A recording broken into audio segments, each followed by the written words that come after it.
Momento de actualizar las últimas noticias aquí en Directo American France 24. Comencemos con los titulares. Israel no detiene su ofensiva en Líbano con bombardeos en los suburbios de Beirut y el sur del país. Un ataque en la ciudad de Nabatie terminó con la vida de al menos 5 personas, entre ellas el alcalde local. Tenemos reporte. El presidente Volodymyr Zelensky presentó ante el Parlamento ucraniano un plan de 5 puntos que, según él, podría conducir al fin de la guerra con Rusia. En la hoja de ruta se prevé que Kiev reciba una invitación para unirse a la OTAN, así como la necesidad de que el conflicto se traslade a territorio ruso. Llegó a Albania el primer grupo de migrantes desde Italia, poniendo en marcha el controvertido plan de Roma para procesar a miles de solicitantes de asilo en el extranjero. La estrategia ha sido criticada por grupos de derechos humanos que dicen que restringe el derecho de los inmigrantes al asilo.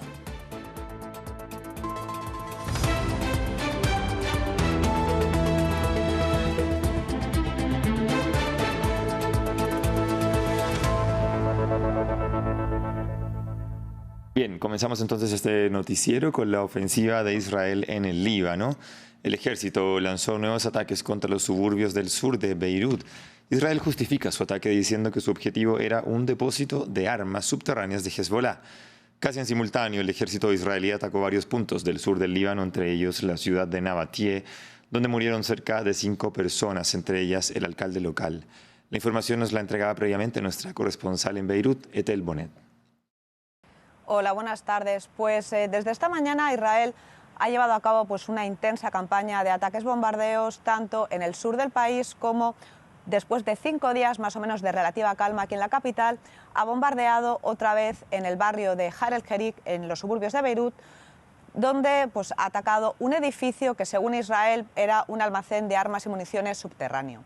También en el sur del Líbano ha habido bombardeos intensos en la localidad de Nabatilla. Estamos hablando de la localidad donde viven más habitantes del sur del Líbano.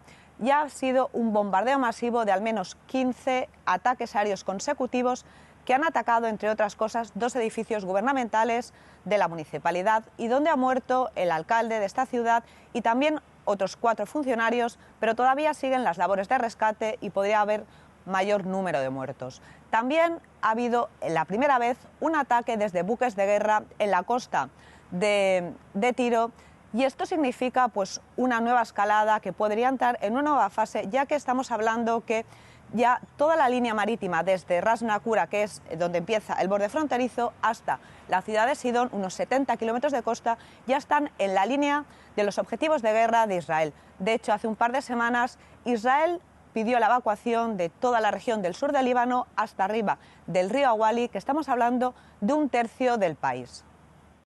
En el mismo tema, este miércoles el canciller iraní Abbas Araghchi conversó telefónicamente con el secretario general de la ONU, Antonio Guterres.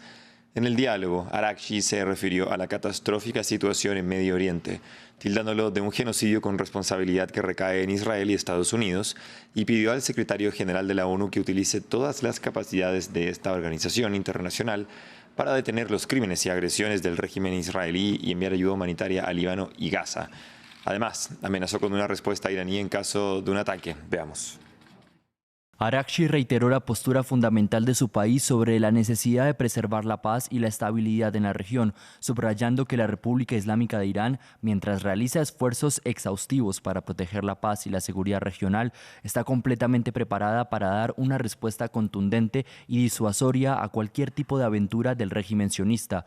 Señaló que la responsabilidad de las consecuencias de la expansión de la inseguridad en la región recaerá en este régimen y su principal patrocinador, es decir, los Estados Unidos. Y entre tanto, la Agencia de la ONU para los Refugiados Palestinos ha vuelto a lanzar una voz de alarma. Según el jefe de la UNRWA, Philippe Lazzarini, la oficina está cerca de llegar a un punto de quiebre, lo que llevaría a cerrar sus operaciones en la Franja de Gaza y además incrementaría la crisis humanitaria en el enclave. Escuchemos. Y no voy a ocultar el hecho de que podríamos llegar a un punto en el que ya no podamos operar. Y si ya no podemos operar en Gaza, no se tratará solo de la UNRWA como principal proveedor de servicios, sino también del resto del sistema de las Naciones Unidas, que depende en gran medida de la plataforma que la agencia ha ofrecido hasta ahora. Así que estamos muy cerca de un posible punto de quiebre. ¿Cuándo será? No lo sé, pero estamos muy cerca de eso. Bien, el presidente de Ucrania, Volodymyr Zelensky, presentó lo que ha denominado un plan de la victoria ante el Parlamento ucraniano. En la hoja de ruta de 5 puntos se prevé la necesidad de que Kiev reciba una invitación para unirse a la OTAN y la incorporación del elemento estratégico de disuasión no nuclear en territorio ucraniano. Además, se subraya la urgencia de trasladar el conflicto a territorio ruso. La información la tiene Emanuel Chas desde Kiev. En Ucrania, el presidente Volodymyr Zelensky presentó al Parlamento su plan de victoria. Para el presidente ucraniano, si este plan cuenta con el apoyo de los aliados de Kiev, la guerra podría terminar el próximo año.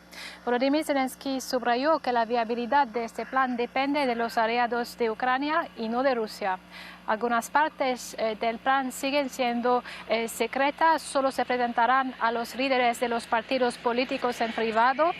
También se han presentado el plan a los aliados de Ucrania y en lo que es público este plan, que según Zelensky podría permitir que la guerra termine a más tardar 2025, incluye 5 puntos. En primer lugar, el presidente ucraniano cree que una invitación a unirse a la OTAN, incluso si Ucrania solo fuera miembro en el futuro, enviaría un fuerte señal a Vladimir Putin. El segundo punto es reanudar la guerra en territorio ruso, como ocurre con las operaciones ucranianas en región de Kursk, de modo que si hay una zona gris, una zona tampón entre los dos países, no sea en territorio ucraniano, y utilizar también armas occidentales de largo alcance en este territorio ruso sin restricciones. El tercer punto se refiere a la disuasión estratégica no nuclear para hacer imposible una futura agresión rusa.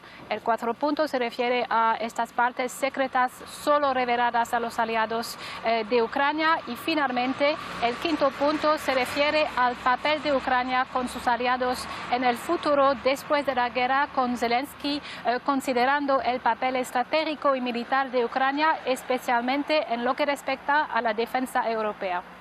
Cambiamos de tema. Poco menos de un año después de la firma de un controvertido acuerdo entre Roma y Tirana este miércoles, han llegado a Albania los primeros migrantes detenidos en aguas italianas.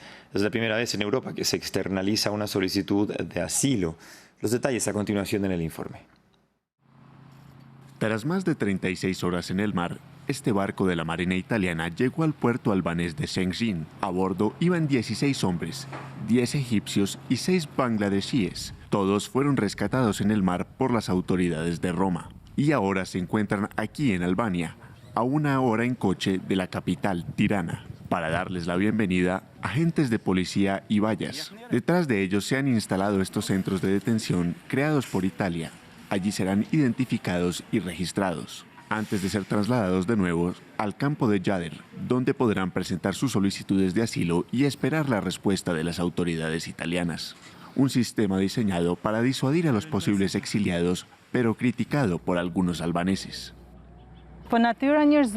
Es de naturaleza humana pensar primero en uno mismo y luego en lo que pasa a su alrededor. Lo mejor era dejarnos en paz. Esta externalización de las solicitudes de asilo es una novedad en Europa. Es el resultado de un controvertido acuerdo firmado entre Roma y Tirana el año pasado, según el cual los centros solo acogerán a personas en buen estado de salud procedentes de países considerados seguros por Italia. Hasta 3.000 personas podrían ser recluidas allí, un sistema que tiene preocupadas a las ONG de derechos humanos. Dicen que no van a trasladar a personas vulnerables, pero no sabemos cómo las van a seleccionar. También nos preocupa que se les prive de libertad. El acuerdo tendrá una duración de 5 años. El coste para Italia se estima en 160 millones de euros anuales, a cambio ninguna compensación financiera para Albania, pero el apoyo italiano a la candidatura de este país a la Unión Europea. Vamos a Nigeria porque al menos 94 personas murieron tras la explosión de un camión cisterna cargado con combustible. La tragedia ocurrió al norte del país luego de que el conductor del vehículo perdiera el control y luego se estrellara. Las víctimas fueron los residentes que se habían reunido para recoger combustible del automóvil después del accidente. Además de los fallecidos, se registran alrededor de 50 heridos que fueron trasladados a los hospitales más cercanos.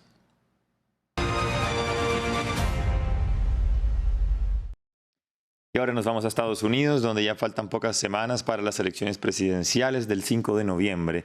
Y nos centramos especialmente en Georgia, que este martes rompió récord de participación en la primera jornada de las elecciones anticipadas. Según las autoridades, más de 328.000 votos fueron emitidos, a diferencia de los 136.000 de 2020. Los votantes continúan dirigiéndose a las urnas en un estado clave para la carrera por la Casa Blanca, mientras el martes un juez detuvo temporalmente una norma que establecía que los empleados verificaran el total de votos contando a mano las papeletas de las elecciones de 2024.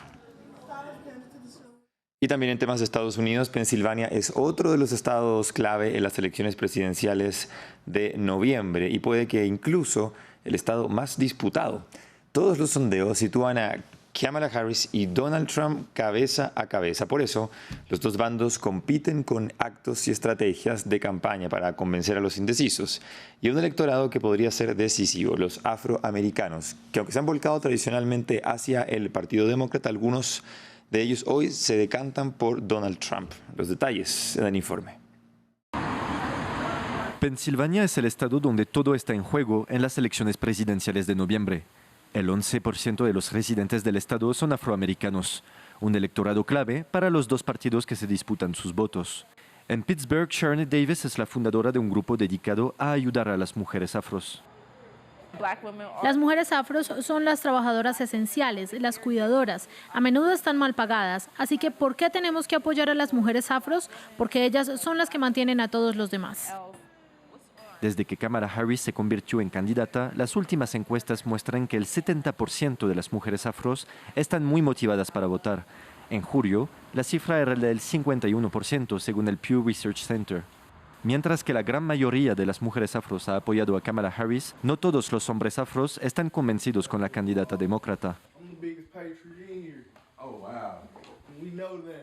Entre los menores de 50 años, una cuarta parte prefiere a Donald Trump.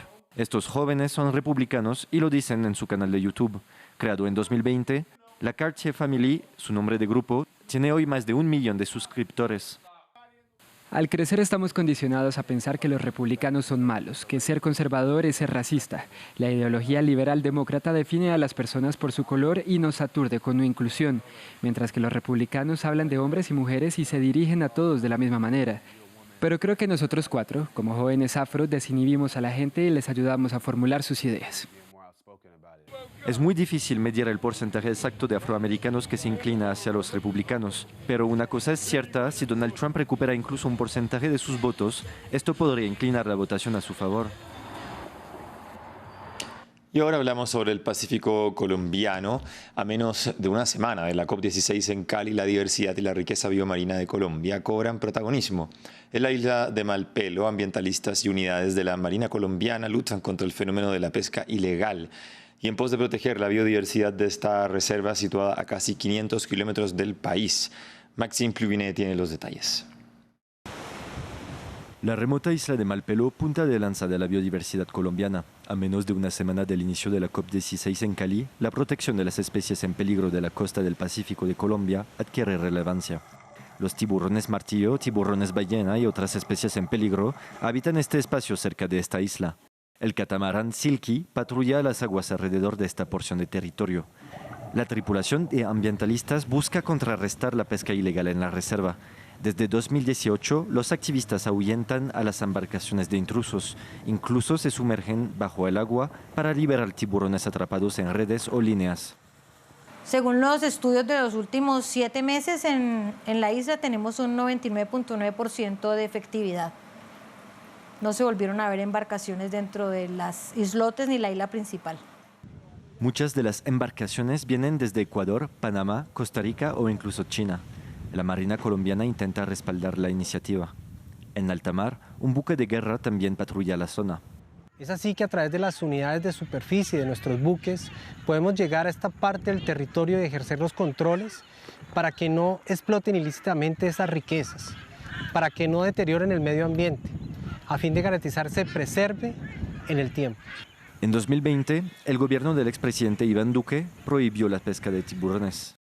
Pero en enero de este año, ante la protesta de las comunidades pesqueras del Pacífico, que dependen de las capturas de animales marinos para comer y vender carne, el presidente Gustavo Petro derogó parcialmente la prohibición. Las autoridades incautaron más de 334 toneladas de pesca ilegal, según el Ministerio de Medio Ambiente. Solo que de noticias, gracias por estar en nuestra sintonía. Sigan France 24.